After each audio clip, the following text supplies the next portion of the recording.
আসসালামু আলাইকুম এভরিওয়ান। তো আমি চলে আসলাম আব্বুর হাতে সেই বিফ তেহারির রেসিপি নিয়ে।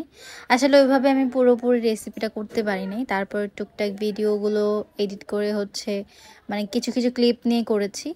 প্রথমে বেরেস্তা করে নিয়েছিলাম, আর এটা মাংসটা মাখানো, মানে মাখানোর পরে আব্বু বসিয়ে নেবে। তো আমাকে আসলে পরে ডাকছে, যার কারণে আমি কি কি মশলা ইউজ করছে দেখাইতে পারি না, বাট বেসিক মশলাগুলো এখানে একদম টোটালি ইউজ করছে। বাটা মশলাগুলো যেমন আদা রসুন, তারপর বিভিন্ন গরম মশলা, তারপর টক দই, সয়াস, মানে একদম টোটালি সব কিছু যা যা লাগে বিরিয়ানির জন্য ওইগুলো মিক্স করে মাংসটা কষাচ্ছিলাম।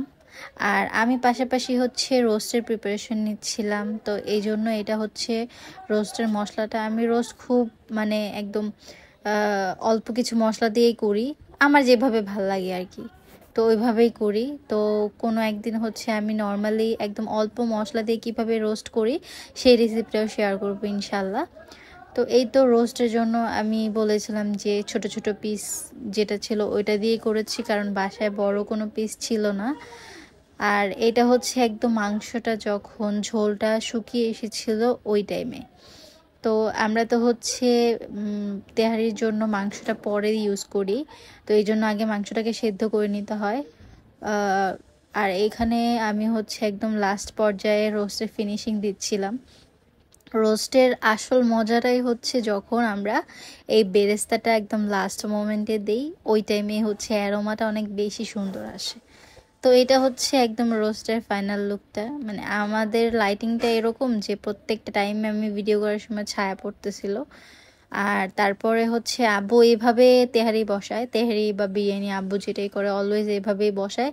আগে পানিতে সব মশলাগুলো দেয়, দেওয়ার পরে এটাকে একটা জাল করে। পানিটা যখন একদম সুন্দর করে ফুটে তারপরেই আব্বু চালটা দেয়।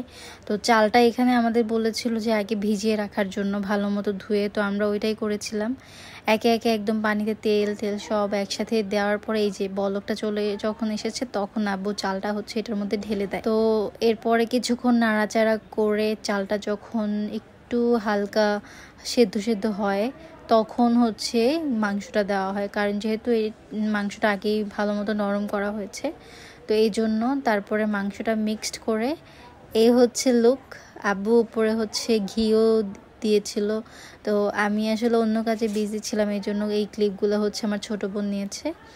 এই একদম ফাইনাল লুক যখন প্রিপেয়ার হয়ে গিয়েছে। একদম গরম গরম ধোয়া ওঠা, আর অ্যারোমাটা এত সুন্দর আসতেছিল মাশাল্লাহ। তো আব্বু অনেক সুন্দর, মানে আমাদের বাসায় আগে আমি রান্না করতাম, বাট আব্বুর হাতেরটা বেশি মজা লাগে। তো এই তো খেতে বসে পড়লাম। গরম গরম বিফ তেহারি একদম তৃপ্তি করে খাইছি আলহামদুলিল্লাহ।